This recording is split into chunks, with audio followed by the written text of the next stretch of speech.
So Apple has just announced iPhone 15, and these phones, for example, I really love the iPhone 15 Pro and Pro Max. They have amazing features compared to the regular iPhone 15. So now all the iPhone 15s have a dynamic island. All of them come with a dynamic island, which is sweet for Apple to introduce on the iPhone 15s. The dynamic island was introduced on the iPhone 14 Pro and Pro Max last year. And this dynamic island was a revolution in terms of notch size. The notch size was reduced significantly on these devices. And also the iPhone 15 and iPhone 15 Plus comes with the Apple A16 Bionic, which was last year's chip. And finally, we have USB Type-C on all iPhones, starting the iPhone 15, which is mind-boggling. I never saw this day coming where all iPhones would ditch the Lightning port and use USB Type-C.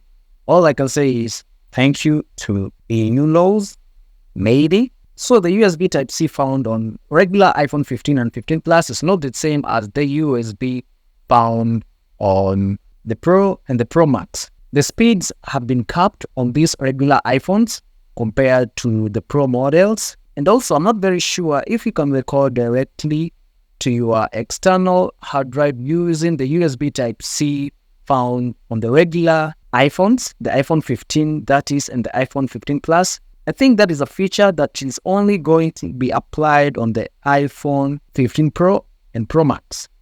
And also another feature introduced on the iPhones, that is 15s on this year, is the action button, which will replace the ring or vibrate switch. So this button can be programmed to do things like activating camera, turning on the flashlight, starting a voice memo, switching focus mode, opening a note, and also you can program that button to your liking, to your own custom shortcuts.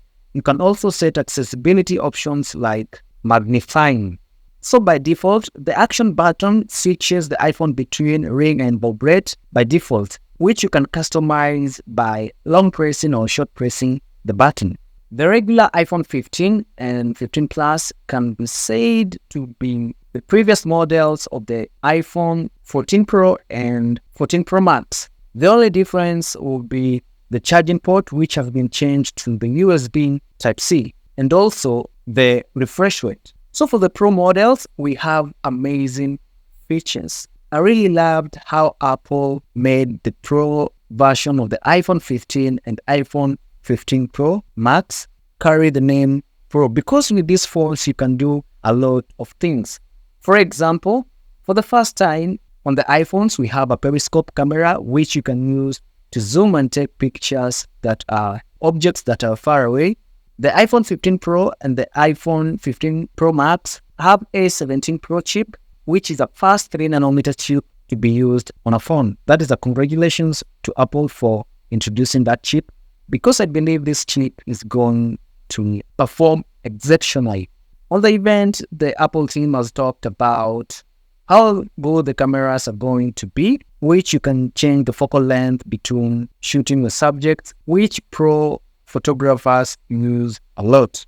All in all, we can say that the cameras on these phones have been improved significantly. And the Type-C charging port found on the Pro models carries a lot of good stats. For example, the transfer speed on this USB Type-C cable is just mind-bending. And also you can use the USB Type-C to record directly to an external hard drive, which is a feature that I've never seen in any other phone. So by doing this, you are able to record raw footage, which you can use to tweak and customize to your own liking. And truth be told, I really love that feature. So guys, hope you enjoyed this snippet of the iPhone 15 and iPhone 15 Pro Max. Until next time, peace.